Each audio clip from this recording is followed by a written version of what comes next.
Dans le silence feutré de son quotidien, Alison Arngrim, autrefois éclatante étoile de La petite maison dans la prairie, traverse une épreuve qui dépasse tout ce qu'elle a jamais affronté devant les caméras.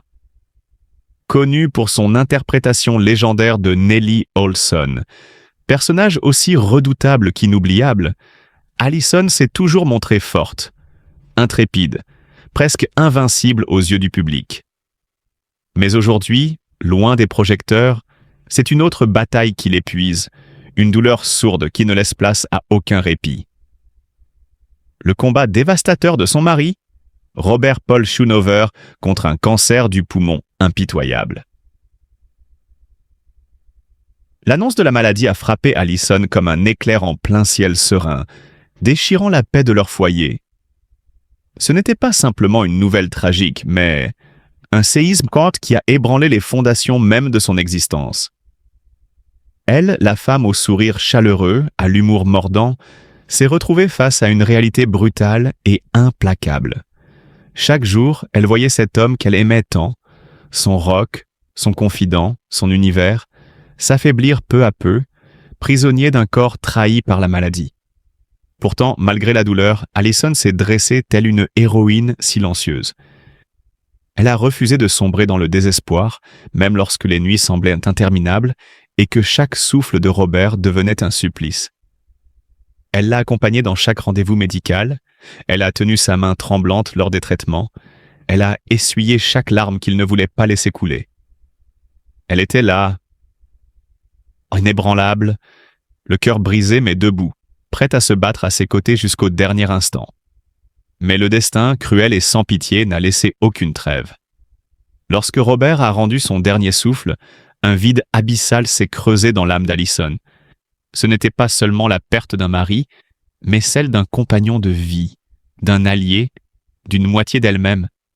L'éclat dans ses yeux, autrefois si vif, s'est éteint, remplacé par une tristesse profonde, insondable. Elle s'est retrouvée face à un silence assourdissant, celui que laisse derrière lui l'absence d'un être aimé. Pourtant, même dans cette obscurité, Alison Arngrim ne s'est pas effondrée. Au contraire, elle a choisi de transformer cette douleur en force, en un message universel d'espoir et de courage. Elle a parlé publiquement de cette épreuve, non pas pour susciter la pitié, mais pour éveiller les consciences sur les ravages du cancer du poumon. Son témoignage, bouleversant de sincérité, a touché des milliers de cœurs à travers le monde. Elle s'est levée, digne et lumineuse. Non pas en tant que victime, mais en tant que guerrière. Son amour pour Robert ne s'est pas éteint avec lui. Il est devenu cette flamme intérieure qui guide désormais chacun de ses pas. Alison a prouvé que même dans la plus profonde des douleurs, il est possible de se relever, d'honorer la mémoire de ceux que l'on aime en continuant à vivre, à aimer, à inspirer. Aujourd'hui, elle incarne le courage d'une femme brisée mais invincible. Une étoile qui, malgré la nuit la plus noire, continue de briller avec éclat. Son histoire est une leçon d'amour inconditionnel, de résilience et de dignité face à l'inévitable. Et à travers chaque mot, chaque geste, Alison Arngrim rend un hommage vibrant à celui qui fut et restera à jamais l'amour de sa vie. Dès son plus jeune âge, Alison a dû faire face à une enfance difficile, marquée par des traumatismes silencieux. Fille de l'actrice Norma Macmillan et de l'agent de talent Thor Arngrim, elle a grandi dans un environnement hollywoodien qui, malgré son glamour apparent, cachait de nombreuses souffrances. Alison a plus tard révélé avoir été victime d'abus dans son cercle familial, un secret qu'elle a porté en silence pendant des années avant de trouver le courage d'en parler publiquement. Ces expériences douloureuses y ont laissé des cicatrices profondes, façonnant une partie de sa personnalité et influençant son combat pour défendre les victimes de maltraitance. Cependant, la douleur ne s'est pas arrêtée à son passé. Alors qu'elle pensait avoir trouvé un certain équilibre dans sa vie adulte, un nouveau drame est venu bouleverser son existence. Son mari bien-aimé, Robert Paul Schoonover, est tombé gravement malade, diagnostiqué avec un cancer du poumon. Cette annonce a été un choc immense pour Alison, la plongeant dans une tristesse insondable. Voir l'homme qu'elle aime lutter contre une maladie aussi dévastatrice a ravivé en elle des douleurs anciennes, créant un profond sentiment d'impuissance. Chaque jour, Allison voit son mari se battre courageusement contre cette maladie cruelle. Elle l'accompagne avec dévotion, mais l'impact émotionnel de cette épreuve est immense. Elle ressent une douleur silencieuse, un vide qui s'élargit à mesure que la maladie progresse. Le simple fait d'assister à l'affaiblissement de l'homme qui a été son soutien, son confident, et son pilier devient un fardeau insupportable. Cette tristesse, aussi discrète qu'elle puisse paraître, a profondément affecté son énergie vitale, éteignant peu à peu la lumière intérieure qu'elle avait pourtant su préserver malgré les épreuves passées. Pour Allison, cette épreuve réveille également une peur profonde de la solitude. Après tout ce qu'elle a vécu, elle avait trouvé en Robert non seulement un partenaire, mais aussi une source de réconfort et de stabilité. La perspective de le perdre ravive des blessures d'enfance qu'elle pensait refermées depuis longtemps. La douleur n'est pas seulement physique ou émotionnelle, mais aussi existentielle, la confrontant à ses peurs les plus sombres et à une solitude qu'elle croyait avoir surmontée. Malgré tout, Allison continue de faire preuve d'une force admirable. Elle reste aux côtés de son mari, lui offrant amour et soutien dans ses moments les plus sombres. Mais cette épreuve laisse des traces indélébiles. Son énergie, autrefois rayonnante, semble aujourd'hui ternie par le poids de la tristesse et du chagrin. Chaque sourire qu'elle offre cache une douleur profonde. Chaque mot d'encouragement dissimule une souffrance silencieuse.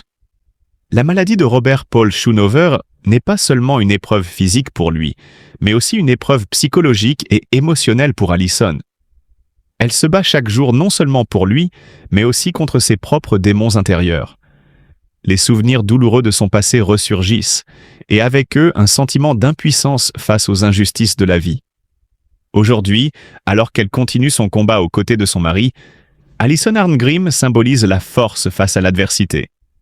Son histoire est celle d'une femme qui, malgré les épreuves les plus déchirantes, continue d'aimer, de soutenir et de se battre. Mais derrière cette force apparente se cache une tristesse profonde, un chagrin silencieux qui témoigne de la fragilité humaine face à la maladie et à la perte. Avant de devenir une voix pour les sans-voix, Allison s'est d'abord imposée sur les écrans grâce à un rôle qui allait marquer à jamais sa carrière. Nellie Oleson. À seulement 12 ans, elle enfile les robes à dentelle, arbore des bouclettes parfaites et incarne à la perfection cette antagoniste cruelle, arrogante, mais délicieusement captivante. Au-delà du succès télévisuel, Allison Arngrim a transformé l'ombre de son passé en une lumière éclatante d'espoir et de combativité. Après avoir révélé les abus subis dans son enfance, elle s'est engagée corps et âme dans des causes caritatives, devenant une figure de proue dans la lutte contre les abus sur mineurs et militant activement pour des associations comme Protect HEAD et The National Association to Protect Children. Elle n'a pas eu peur d'exposer ses blessures au grand jour, prouvant ainsi que les cicatrices du passé peuvent devenir des symboles de courage. En 2010, Allison publie Confessions of a Prairie Bitch, un livre à la fois poignant et hilarant où elle raconte son incroyable parcours, offrant à ses lecteurs un regard sincère et profondément humain sur sa vie derrière le masque de Nellie Oleson. Ce best-seller, accueilli avec enthousiasme par le public et la critique, témoigne non seulement de son incroyable sens de l'humour, mais aussi de sa capacité à transformer la douleur en force. Chaque page respire la résilience, la lucidité et une volonté inébranlable de vivre pleinement, malgré les tempêtes du passé. Aujourd'hui, Allison Arngrim est bien plus qu'une ancienne enfant star. Elle est une conférencière respectée, une comédienne brillante et une activiste déterminée. Son engagement pour les droits des enfants et sa capacité à parler ouvertement des sujets les plus difficiles en font une véritable source d'inspiration. Elle prouve qu'il est possible de transcender la douleur, de briser le silence et d'utiliser sa voix pour protéger ceux qui en ont besoin. Hommage. La vie peut parfois être cruelle et injuste, laissant derrière elle des blessures profondes et silencieuses. Aujourd'hui, nos pensées les plus sincères vont vers Allison Arngrim, une femme courageuse qui traverse une période de douleur immense. Son époux bien-aimé, Robert Paul Schoonover, luttent contre un cancer du poumon. Une bataille difficile et éprouvante pour eux deux. Alison, connue pour sa force et son cœur généreux, fait face à cette épreuve avec dignité, mais personne ne devrait porter seul un fardeau aussi lourd. Il est temps pour nous tous d'ouvrir nos cœurs, de faire preuve d'amour et de compassion envers elle. Un simple geste, une pensée ou un message d'encouragement peut illuminer ses jours les plus sombres. Ensemble, montrons-lui qu'elle n'est pas seule dans cette épreuve, que chaque prière, chaque mot de soutien lui apportera un peu de réconfort. L'amour et l'empathie peuvent être des forces puissantes, capables d'apaiser la douleur la plus profonde. Donc merci vraiment à tous et puis donc je vais laisser maintenant la parole à Sylvaine qui va pouvoir nous présenter les ressources qui sont liées à ce direct. Merci Valérie, me revoilà pour un petit point ressources de fin d'émission. Je vous présente l'infographie que vous avez maintenant l'habitude de voir qui reprend tous les points essentiels abordés pendant cette émission. Et ici, on va se focaliser en ce moment sur le point ressources. Donc, la première